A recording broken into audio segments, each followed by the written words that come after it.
My name is Ole Tonke. I'm the ambassador to Denmark here in Kenya.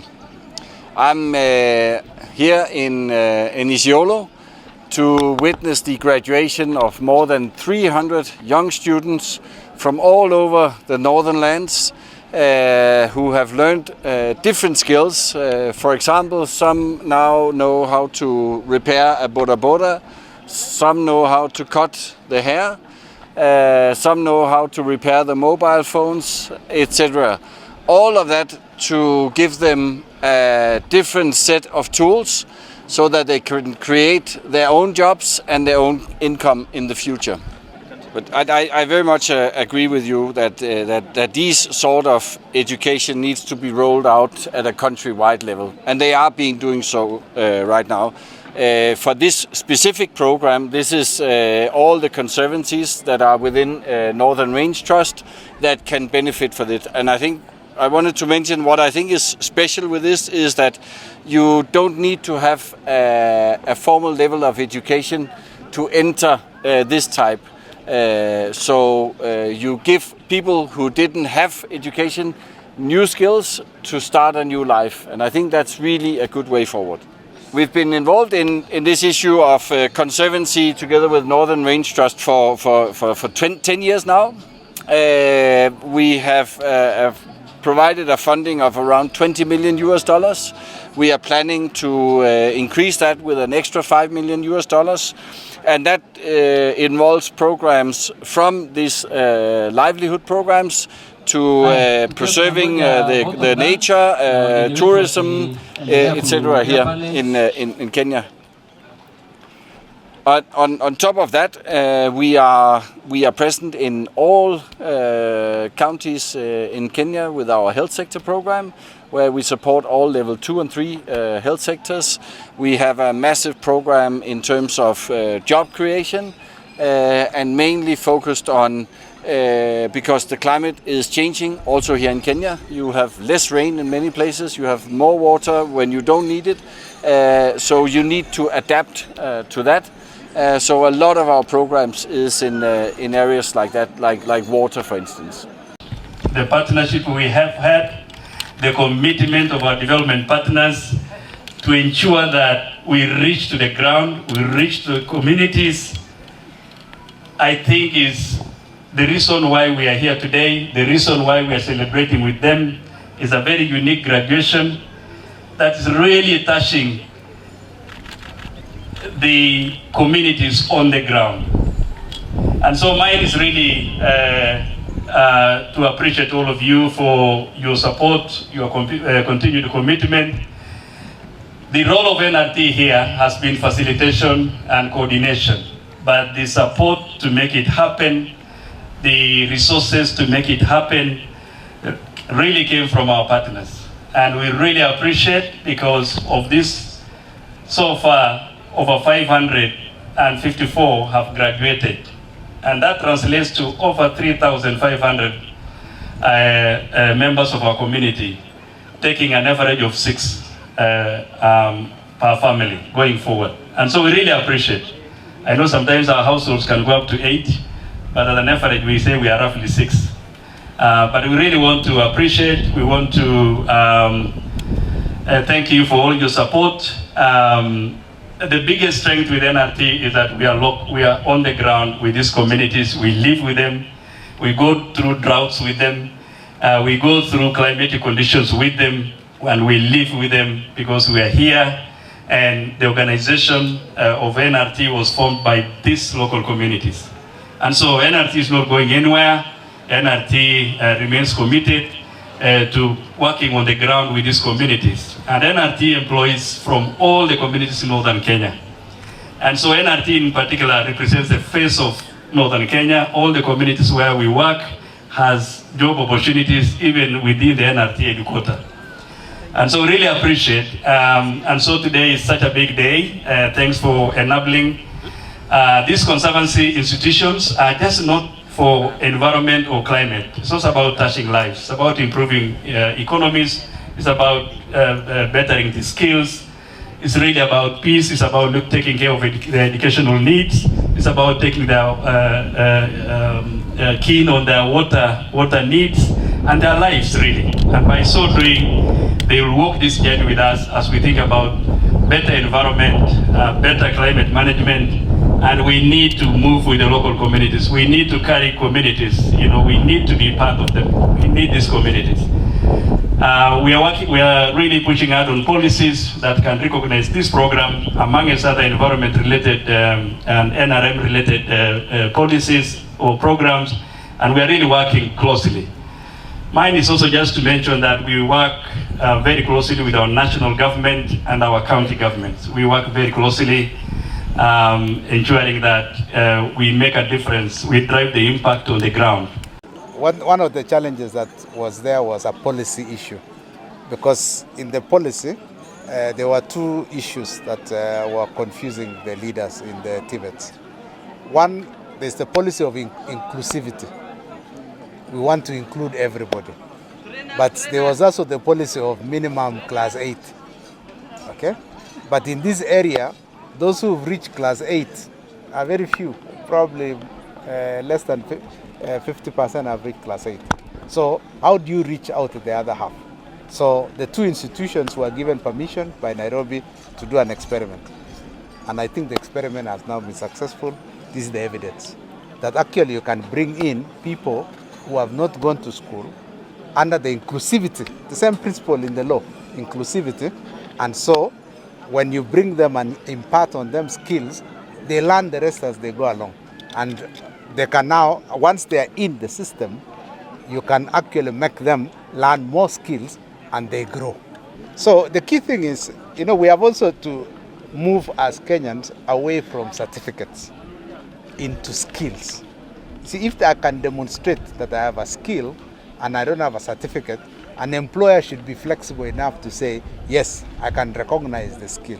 The ambassador was talking about that in their countries, they recognize a lot of skills building. Okay? In some cases, you can get a certificate formally, but in some cases, you can have the skill and you don't have a certificate. So we need to disabuse our people on the obsession with a certificate. That's our challenge as a country. We are too obsessed. I mean, I think the deputy governor talked about he was talking about Steve Jobs. Steve Jobs went to a college and he dropped out, not because he was foolish, but he was bored. Then he dropped out, linked up with an engineer called Steve Wozniak, and they formed Apple. Until he died, he didn't have a certificate. But he led one of the richest companies in the world. So I want to emphasize that to Kenyans. Let us emphasize the honesty, the skill of a person, rather than too much obsession with the papers, the certificate. Certificate is just an affirmation of a skill, but you can still affirm a skill without a certificate. Okay, one challenge, of course, is funding. We need sustainable funding. Okay, so then because you see, if the policy makers in Nairobi need to say, okay, there are people in the community that need skills and need to be funded. So we need to, and then we also need the trainers, okay, because these people are living in a very huge area. I mean, look at Isiolo, for example. Isiolo in itself is the size of Rwanda. Okay, so it's vast. We are dealing with vast areas, and we have to identify these people. So we look forward to, even in future, having mobile training trucks, so that then they can go with the people, and as they move with their livestock, we train them. And then the final thing is, the challenge is, those who don't have the entrepreneurial skill need to be employed. Now we have brought KEPSA to start thinking on how they can bring in investors into areas like this, so that then they can absorb these people who are acquiring skills. Otherwise, if they don't practice it, it decays pretty quickly, and we have to retrain them again. Okay, we look forward in years to come where we can graduate them. You do a 3-month course now, and then you go and do something else. You need an upgrade of the skills. Then you graduate from artisan skills to a craft skill to a technical skill, and then from there you fly. You can be whatever you want beyond now a diploma level. So those are the kind of things we're looking at. we are continuously discussing with government. In fact, for this particular day, the PS for Tibet was supposed to be here, Kevin Desai, and he sent his team. So the Tibet team is here. They have heard our plea. We are going to follow up to just make sure that we have a flexible program that actually truly is inclusive as enshrined in the law and the constitution. NRT, first of all, is a facilitator. We don't own anything. We don't own the land. The land belongs to the community. Us is just a coordination point and a catalyst. We're here to speed up things, okay? And link up with partners on the behalf of the community. Because they cannot all 43 link up with the ambassador. It is through a secretariat. So Tom and his team are just facilitators for the community. And they have played that role pretty well. In years to come, we'll see ourselves receding and the community is taking the leadership role. The community has to take, because it is their land, it is their resources they are managing. Once we empower them, they fly. But as I said in my speech, 5 years may not be enough. We are looking at a longer period, okay? Because these communities are coming from, we are dealing with post-conflict communities. They have been fighting and a lot of tension, and then a lot of the old knowledge has disappeared. They have not reached where we want them in the future. So they're in transition in a post-conflict environment, and we need to handhold them for a much longer time, and then they fly. I have no doubt in my mind that these communities will fly. Yes. Great. Kwa majina naitwa Julius Leseto, mimi ndo naibu wa gavana kaunti ya Samburu, na leo tuko hapa Isiolo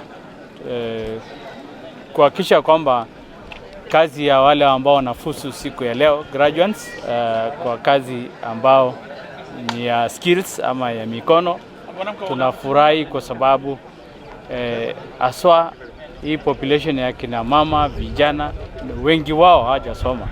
Kwa hivyo tunafurahi siku ya leo kwa sababu wamepata ujuzi, na ujuzi ambao wamepata siku ya leo ni ujuzi ambao wanaweza pata mapato kulingana na zile ujuzi ambao wamepata. Kwa hivyo tunafurahi siku ya leo kwa sababu NRT na wale wafadhili wengine, embassy ya Denmark, na tunashukuru balozi wa Denmark siku ya leo kuweza kufika siku ya leo kuhakikisha kwamba wale wamefusu siku ya leo wanaweza pata zile tools ya kufanya kazi, na tumesema kwamba ni njia moja ya kufanya watu wapate mapato, kwa sababu tunajua kwamba ukame iko, tunajua pia umaskini iko juu sana katika hizo counties yenye tunafanya kazi ya NRT. Kwa hivyo sisi kama viongozi tunasema heko na kongole kwa wale ambao wamefanya hii kazi, ili kuhakikisha kwamba kazi ya mikono inatambulika katika nchi yetu, kwa sababu hao watu tunaweza pia kutrain. Tumeona wengi wale ambao wamekuwa pioneers na wamekuwa viongozi kama Steve Jobs, wakati alitoka shule akaendelesha Apple na amekuwa bilionea kwa sababu ya kazi ya mikono. Kwa hivyo tunaweza sema hata wao wataweza kuwa billionaires kulingana na ile skills ambao wako nayo. Ninaweza sema hii kazi itasaidia aswa vijana na kina mama, kwa sababu hii kazi ya wizi wa mifugo itaweza punguza, kwa sababu watu watakuwa wakifanya kazi na kazi itakuwa inawapatia mapato, na mapato watakuwa wanaendelesha kufanya kazi zingine, kulisha familia na kuleta chakula kwenye meza. Na tunaweza sema hii kazi itapunguza kwa kiasi mambo ya wizi wa mifugo, na pia italeta uwiano kati ya makabila tofauti tofauti, kwa sababu siku ya leo mumeona wako pamoja na tumefurahi sana. Leo hapa tumekutana kusherekea vijana wetu, wasichana wetu, wamama wetu ambao walihitimu kutoka hii mradi ya ujuzi manyatani. Hii ujuzi manyatani imeweza kuwafundisha watu wetu wale ambao hawakusoma na wale ambao walifika darasa la 8 ili waweze kujimudu katika hali yao ya maisha. Leo utaona wamama wamefundishwa hali ya kutumia charani. Wale wengine wamama wanatengeneza mobile, wengine wanatengeneza pikipiki, na tumefurahi sana. Wale ambao leo wamekutana hapa ni 350 ambao walifundishwa leo.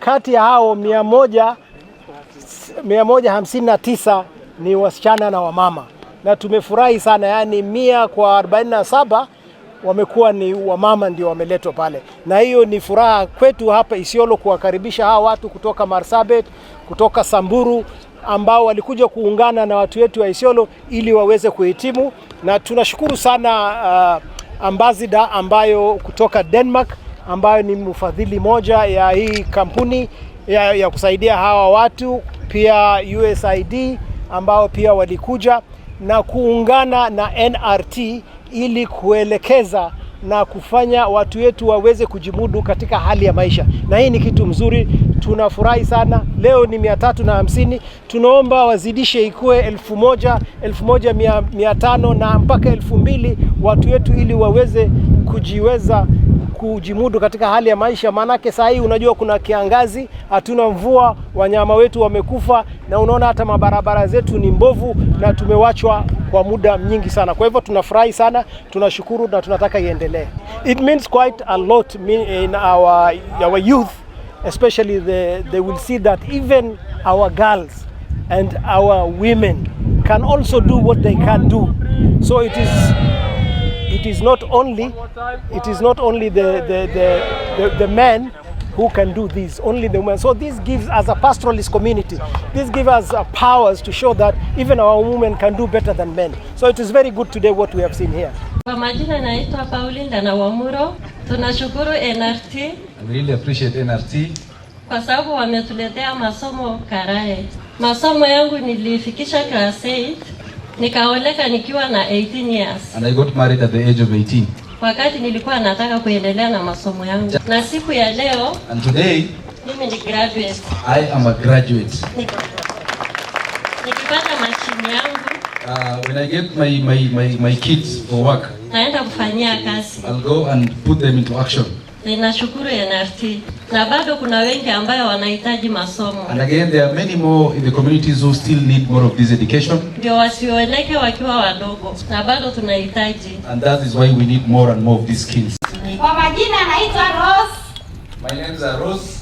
Nimetoka Ntunga Ikonzabasi. Leo nashukuru Mungu kwa sababu tumekuja kugraduate. It's a happy day for us because na ninasikia nikiwa na furaha ndani ya moyo wangu. I'm really full of joy and gladness. Kwa sababu sisi wengine hatukusoma ya kufika mahali ya kugraduate. Before some of us did get an opportunity. Lakini leo ni furaha kwetu maana tumekuja kugraduate. Sisi tulisoma mambo ya catering. So we learned about catering. Na nimefurahia sana maana nimejua kupika. Because now I've really learned how to in fact nikikupikia unaweza ishi hapo kwa nyumbani.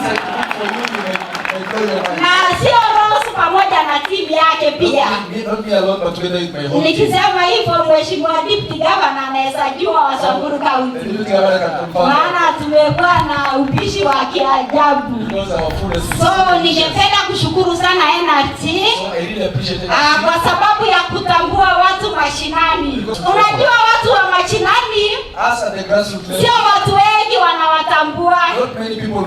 Sisi hata hatujaifika Isiolo, lakini kwa sababu ya ujuzi manyatani imebidi tumefika leo. So hiyo ni furaha na ni shangwe kwetu watu wa Ntungai. Ningependa pia kushukuru manager wa Ntungai na chair wa Ntungai. Maana waliposikia mambo ya ujuzi manyatani, walikimbia kabisa na kutafuta watu wa chini. So pongezi yangu ifike kwao. Nashukuru sana NRT. Na ninaombea kwa Mungu mwe na hiyo moyo. Ili watu ambao wako nyuma yetu wapate kuona mwangaza. Mungu wa uzima awabariki sana. So tunampatianga period ya kuna kuanga na 6 kuna kuanga na 4 months na kuna kuanga na 6 months hata a year. You get the best thing with us, atukuangi na ile interest ati ukipitisha ati 6 months ati kuna interest rate. Hapana, yetu inakuanga zero interest rate, unaona. So shamba zetu total ya 50 by 100 tunaziuza na 299, that's 300,000. And then hiyo 399 unaeka a deposit of from 50,000 to 100,000, and then now the rest unatuambia utakuwa ukilipa kwa na njia gani, kama ni 6 months ama ni 4 months, 6 months ama a year. Okay. Yeah. So to any maybe kuna youth anatuona hapo hivi na maybe yeye anataka ile kupata shamba na pesa kidogo, yani alipe ya book na pesa kidogo. The least money unaweza book nayo ni how much? Okay, unaweza book na you can book with as much as 50,000. 50,000. Yeah, 50,000. And then sasa uendelee sasa kulipa kidogo kidogo. Yeah. But for further communication, at least anaweza reach out now kwa kwetu, atuambie nataka kuna shamba hapa Kenya na niko na hii do na nataka kuona shamba, ni kama youth, ama mi kama mzee, ama anybody anywhere, na tutaelezeana tujue venye anaweza pata hiyo shamba. Na kama hivyo leo nimeona ulikuwa na clients, umekuja ukaonyesha shamba, ukaonyesha site vile kunakaa, mnakuanga na specific date, mnasema mnaiweka kando, mnasema hii ya kuleta watu waangalie shamba? Actually wacha hata nikwambia, unaona clients wenye walikuwa wamekaa hapa au ni watu wa diaspora. Ni watu wa nje sana. Actually watu wa nje sana wananunua mashamba sana. Juu wanataka wasikue ati walienda kufanya kazi huko ama walienda huko nje and then walikuja wakakosa hata hawajanunua mashamba, unaona. So percentage yetu kubwa imekuwa watu wa diaspora wako nje. Kuna hata wase wengine wanafanya kazi kule Doha, kule Qatar, pia wote wananunua mashamba.